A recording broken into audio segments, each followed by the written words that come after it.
Hey YouTube, we're gonna do uh, the brake replacement uh, on the XP. Now we already did it on the on the uh,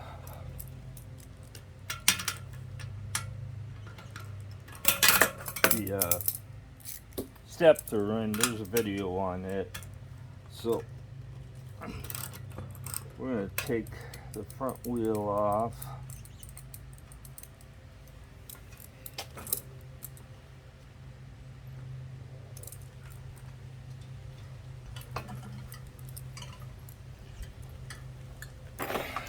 And move that out of the way. So on the let's move you up here. On the this is, I believe, a 4 millimeter Allen wrench. The brakes made quite changing the brakes on my wife's bike made quite a difference in the stopping power. We haven't been riding these much, and I was hoping it wouldn't rain, but I'm feeling raindrops. Make sure you guys are still in the picture. We're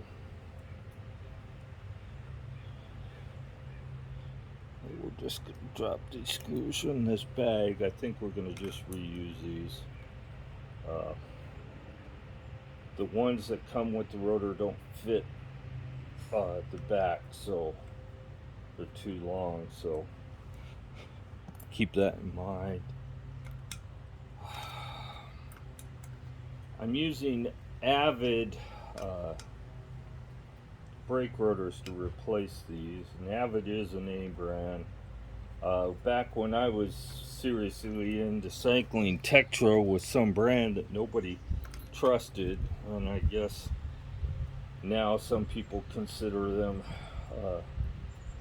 good quality, but it took them a few years to get to that good quality stage. So there's 6 screws here. I finally, I really haven't had problems with keeping these rotors straight on the XP, but on the step through, I had quite a bit of problems. These are not splined hubs, so just about anything's going to fit on them. Guess I didn't loosen that one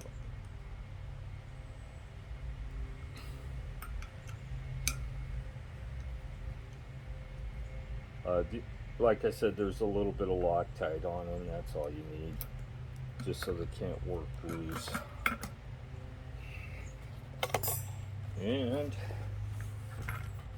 so the things that you're going to need to do the conversion are the 180 millimeter rotors, and you're going to need a 180 to 203 adapter for the back.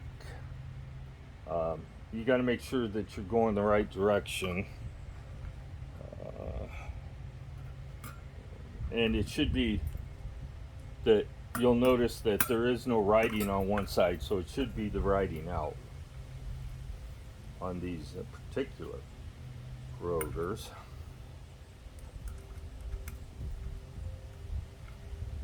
You could use an impact, but I found that these are low quality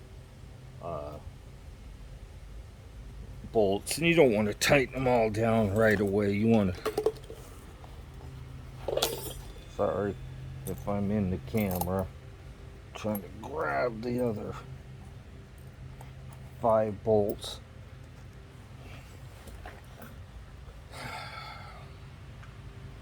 So if you can read the writing when it's on, there's some torque specs on the rotor too. I don't a torque wrench. Just note that they really aren't that tight.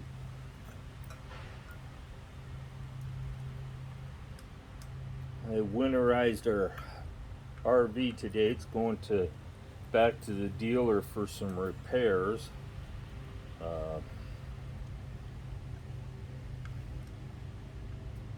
It's got a gray valve dump valve that isn't working right. So when I go to dump, every time I'm getting all the gray water right out the hose. I might as well just leave the darn thing open. It doesn't even slow it down. So grab that other screw.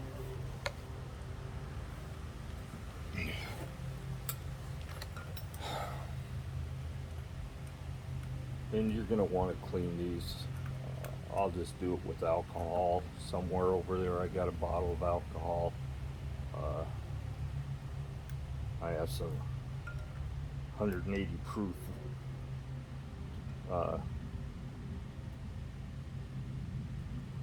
so we're just getting them snugged down and not tightening them yet. If they go in too easy, you might consider re-Loctiting them, but these aren't going in very easy.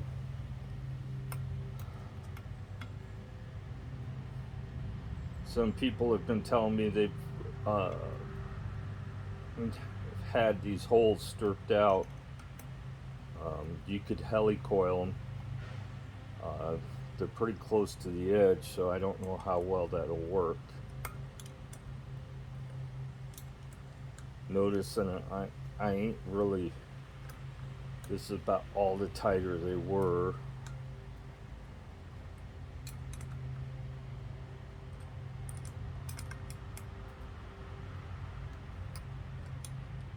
Just making sure they're all about even.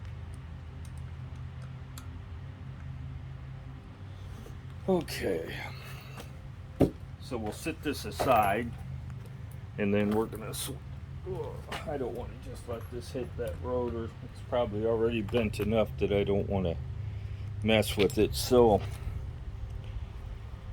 we'll come over to the other side, and it is raining, so if I have to pause the video, I will, but I'm not too worried about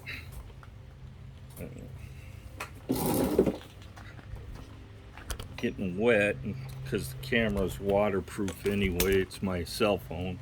My other camera, not so much. So that's why. So I'm going to need a 5mm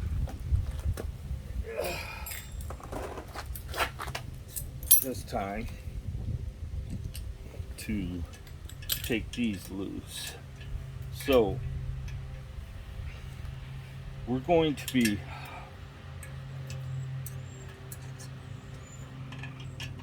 replacing this adapter, which is a 140/160, 140mm in the front, and no, 140 in the rear and 160 in the front is the adapter. So we're just going to, and we'll have to readjust the brakes.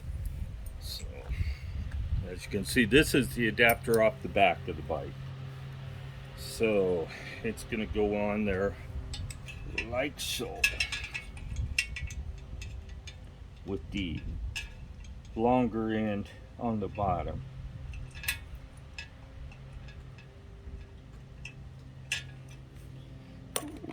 Let's put it down a little bit. You can never tell which one the camera lens is using. These have Loctite on them too. I'm not too worried about these coming loose. So this part of it isn't adjustable, so you can go ahead and snug these down. I believe I'll make, if it's going to start raining, I'll make the back brake a separate video. Just because I don't really want it to be too long. There's not much difference. The only difference is I have to take the back wheel off. And I'm not sure if I'm going to do some more wheel maintenance while I have it off either, but we'll see.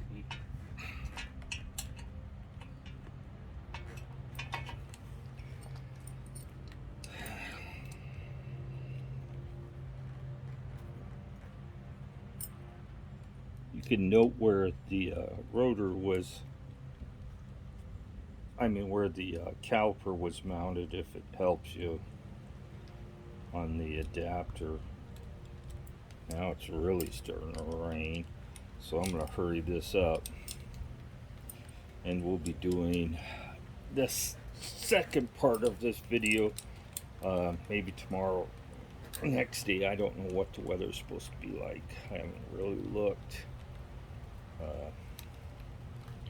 I don't really particularly want to get wet, so you need, I think they call it IS. This is definitely not a post, but I think they either call it IS or an IM mount. Just look at the pictures when you're on Amazon for the adapter to make sure you get the right one. It's not, just note that it isn't a post mount.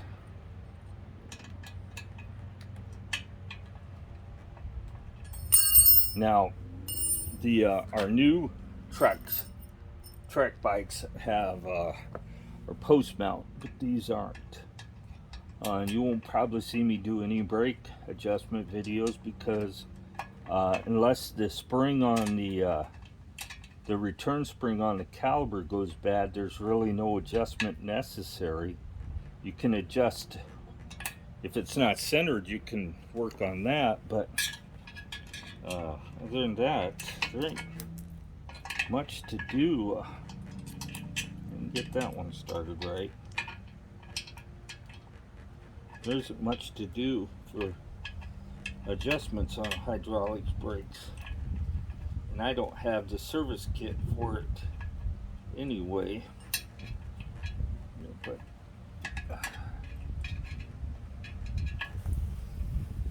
oh, quit being stubborn, you darn thing. It's just the cable tension on it pushing.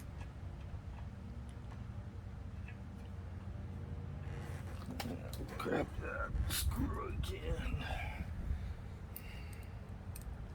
You could take the cable off if you want. I just opted not to. So we're gonna not tighten this all the way up because we still have to adjust it.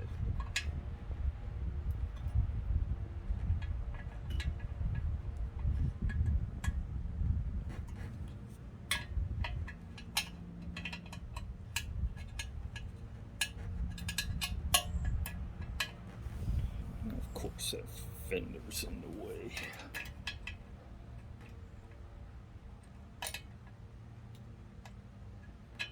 If I had a good set of Allen wrenches instead of these, I could just stick the ball in and twist. They call them Ballhausen. It's a German name.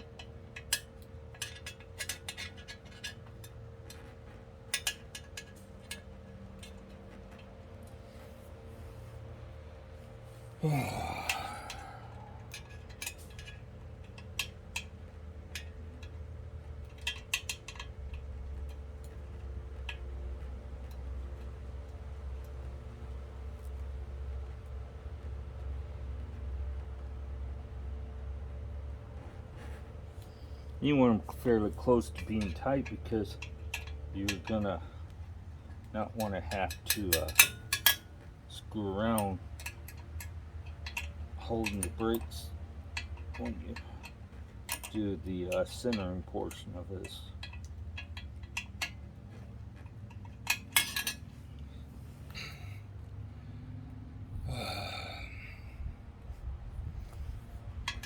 We only had a 15% chance of rain.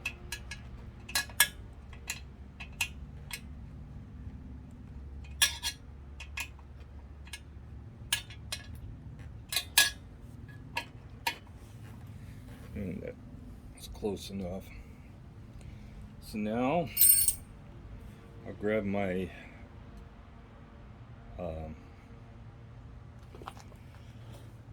wrench for the wheels.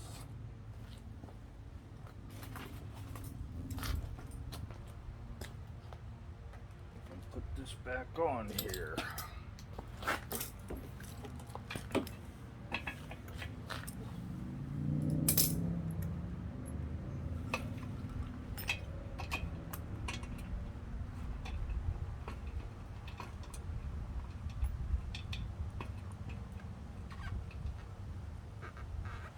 Supposed to be wearing gloves. My wife's getting after me because I've been cutting my fingers up because I don't even know when I'm doing it most of the time.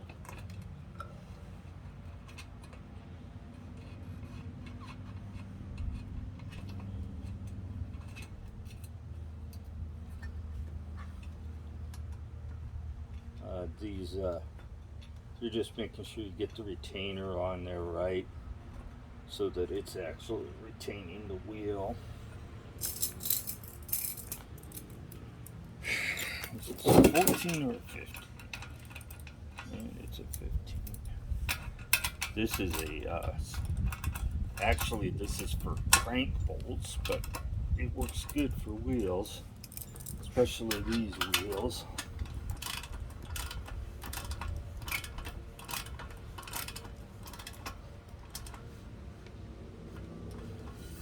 One of the few park tools I have left.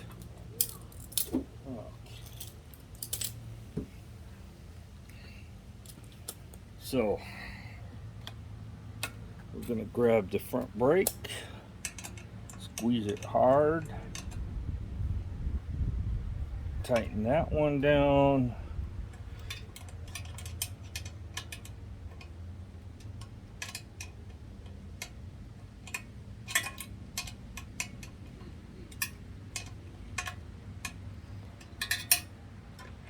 Neighbors out riding their goofy cruiser bikes. I didn't get that one close to being tight.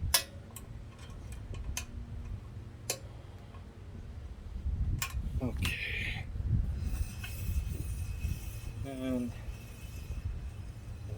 it is fairly straight.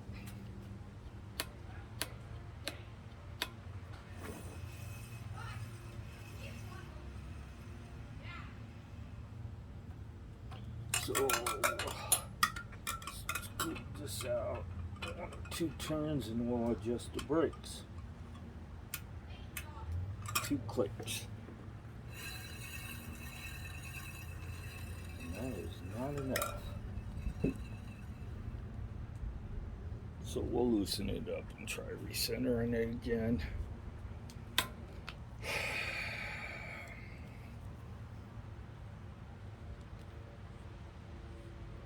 So when you're screwing in the adjustment barrel on the handlebars, all you're doing is moving the outside pad closer. And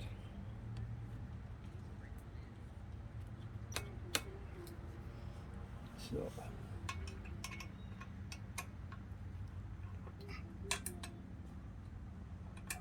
that guy's crazy. Got a baby in his arms and he's riding a bicycle. Even with my thousands and hundreds of thousands of miles of experience, I would never do that. Let's see.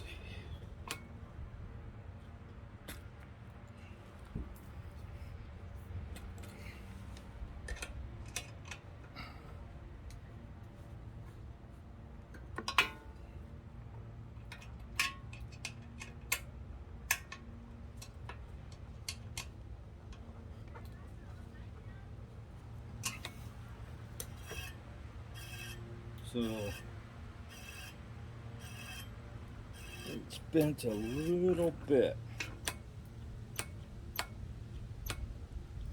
So where is my crescent wrench? The old crescent wrench.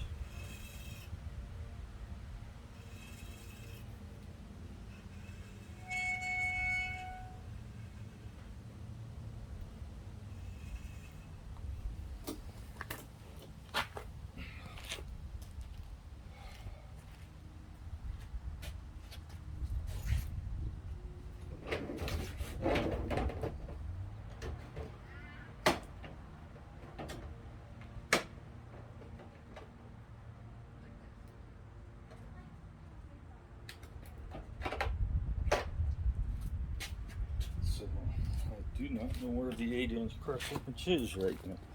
So you got a 6-inch, which will work just fine. Don't use too much force. And I already used too much force.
That isn't off by much, so we're going to just move this one more click out.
Okay. It's rubbing a little bit, but we'll fix that here in a second.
You would hope that the rotors were straight out of the box, but unfortunately that ain't the truth of the matter. They're not even close to straight.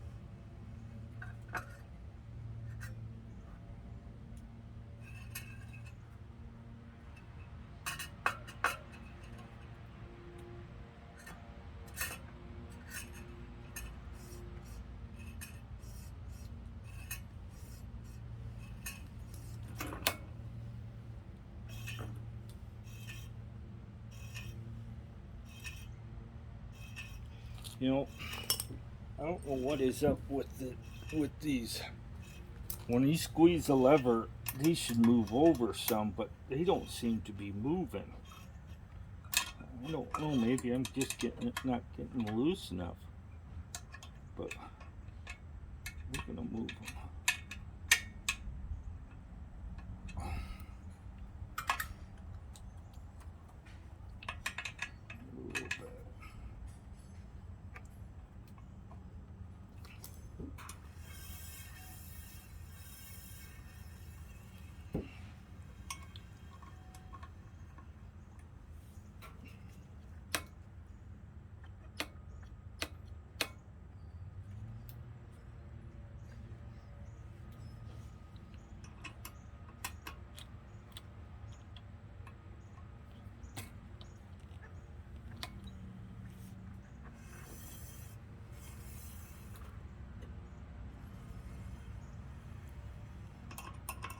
I'm not going to spend a whole lot more time on this. I'm just going to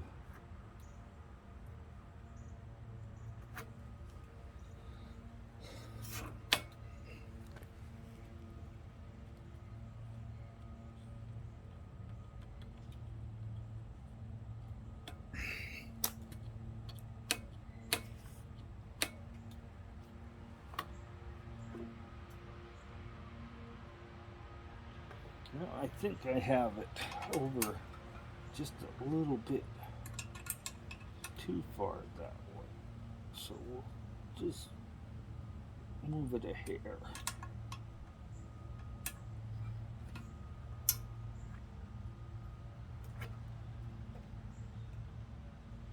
And the reason I said I'm not going to spend a whole lot of time on getting them completely true yet is because I haven't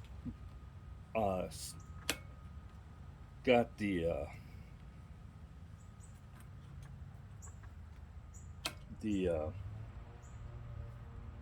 pads embedded in, and that's going to change,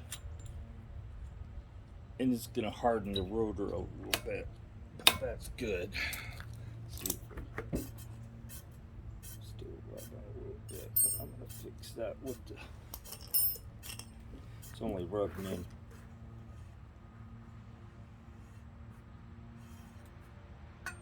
One spot really.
begin to wonder how good a quality these rotors are.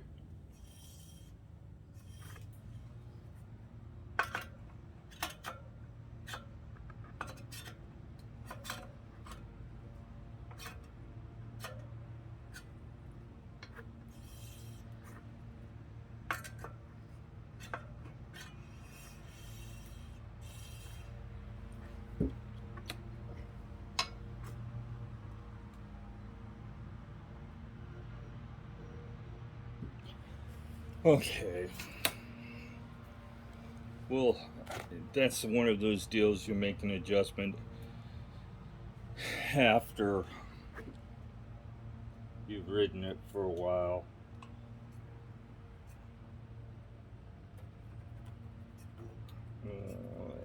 I'm going to be a little more picky, I think. There seems to be just a one spot.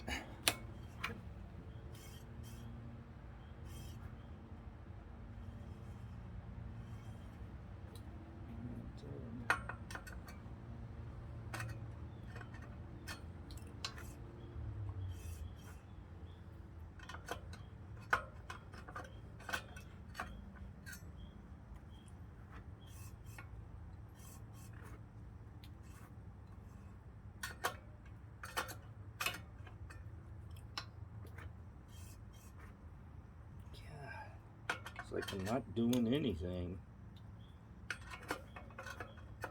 I may just have to break down and buy me a disc adjuster.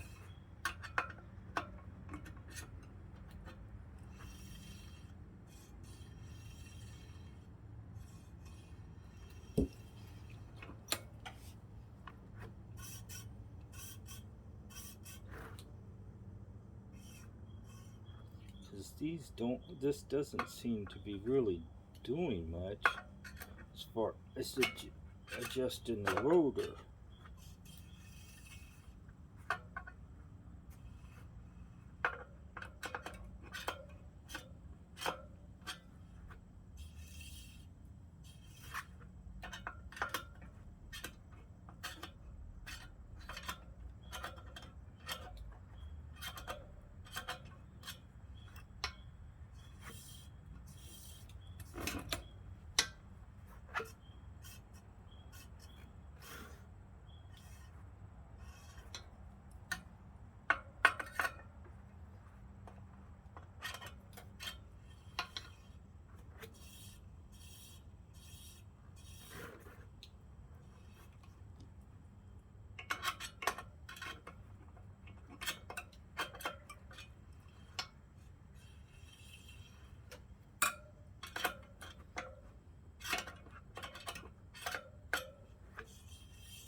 That's pretty good.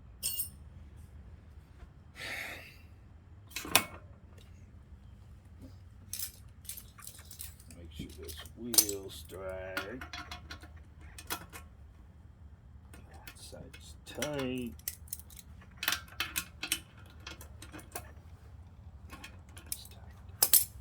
So that's the wheel, the adjustment. Just make sure everything's tight when you're finished. You don't want to get down the road and squeeze the lever the first time and have your brake cable slip. So I rode Karen's bike quite a bit after I changed the brakes. It made a big difference. The back brake stops the bike fast. You don't really need to worry about not being enough braking force anymore, just with one brake. So that being said, you always want to have 2 functioning brakes. Next upgrade for the bikes will be cable. I'll do the back brake when the weather is a little better. I still think I'm going to get rained on anytime. I did get rained on a little bit. These are Avid 180 millimeter brakes. Usually they go bigger on the front than on the back because 70% of your braking power comes from the front, but I'm going 180 on both of them. The adapter, let me show you the adapter that I got is a Joe Finn. Let's see if we can get that in. There's the part number, so you can reference that, and it came from Amazon. I'll try to find the link for it. Comes with new mounting bolts. Keep in mind they may be too long, so compare them before you use them. And this is a 180-203. If you were using this on the front, you would put a 203 rotor, and on the back 180. As the weather gets worse, we'll be riding these more. I got to get this bike cleaned up. It hasn't had a battery charge in a couple weeks, and it's almost due for a complete new set of tires. I probably can get another 500 miles out of these. I rotated the back to the front. This is what it looks like at 1,200 miles. There ain't much left. I don't know what I'm going to do for tires. I still got to change Karen's grips. I put those race face grips on this. They're locking grips, so and I cut the other one off to fit the throttle. Gives it a little step, but it doesn't bother me none. I'm not sure if it'll bother Karen any. Switch it to wide angle. So the upgrades that we've done so far is the pedals, the brakes, the grips, the handlebars.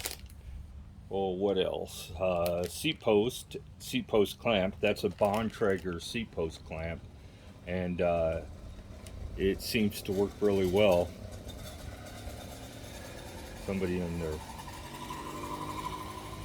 gas-powered bicycle.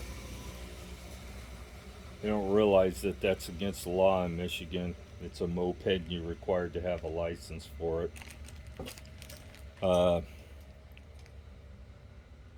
So I'm going to do the brake cables next on both bikes after I finish this. You guys will see the upgrade to the rear rotor tomorrow or the next day. If you have any questions on the rotor change, I think it'd be wise to invest in some rotor truing devices. They're just they make a couple different ones you can true the rotor with. I would go ahead and invest in that because, you know, it comes right down to it. you're gonna be if you're having problems get your brakes adjusted, it's more likely the rotors are warped, and they warp over time. There's a lot of things that can cause them to warp. Uh, Make sure your brakes returning all the way before you spend a lot of time truing the rotor, because sometimes the brake doesn't return all the way. So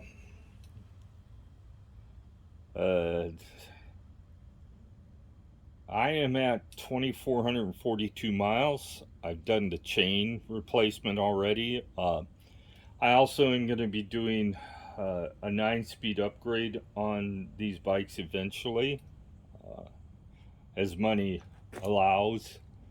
Right now, our focus is elsewhere, but we spent a lot of money on those treks. $27.99 for each one of them, plus another $300 and $400 in bags and upgrades, because I didn't want to have to move stuff from bike to bike as I rode them. And these bags did not sit well on those racks. The rack on the XP is a lot wider than the other bag. So let me put my stuff in here. And now I have extra adapters. These rotors won't probably ever go back on a bike. Those are Karen's grips. Put this over here for right now, along with the extra rotor for the back, which is in this bag. And I still have a motor service coming up, but I'm not going to do that until I can't ride the bike and I need something to do. I keep myself busy out here. I can't handle the computer, sit in front of the computer anymore. My eyes get so tired and itchy and scratchy when I do that.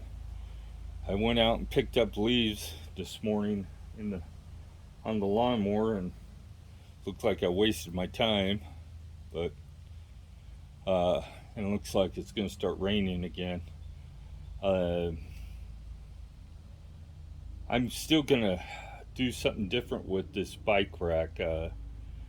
As you can see up there, it sags pretty bad. I still haven't figured out. I'm going to get a T that they use for like putting handrails together, and do away with the ability to twist it. Take that, it'll just clamp, and because I really don't, I set that clamp angle and I don't need to change it again.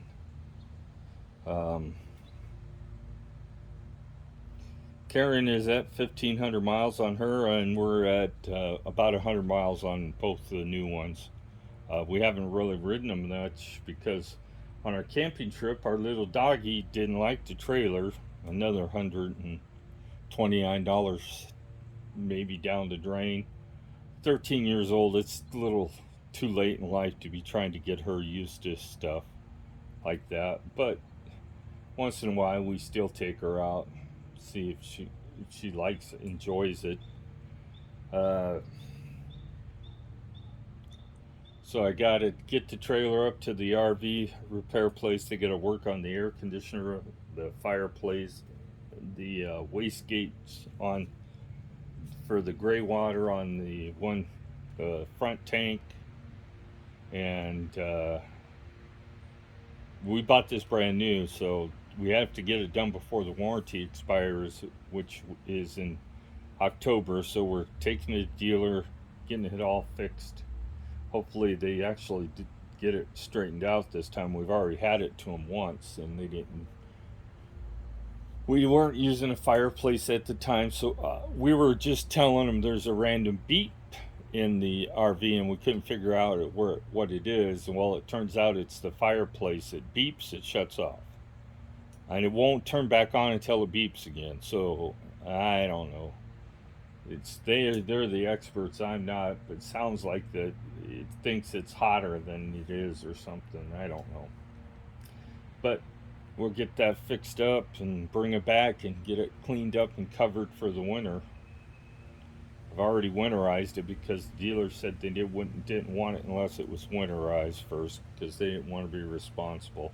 They wanted to winterize it, but I don't put glycol in my tanks. I actually blow the lines out, and it takes a while. Whereas the glycol, you just suck it up into the water system, and you're done. Takes a couple gallons, but you're done. Not this way. There's nothing in the water system to cause it any problems. Well, I'm going to call it a video. It's been long enough. I hope you have a great day. Please like and subscribe. If you have any questions about the brake rotor change, submit them in the comments and I'll get them answered. Thank you. Have a great day.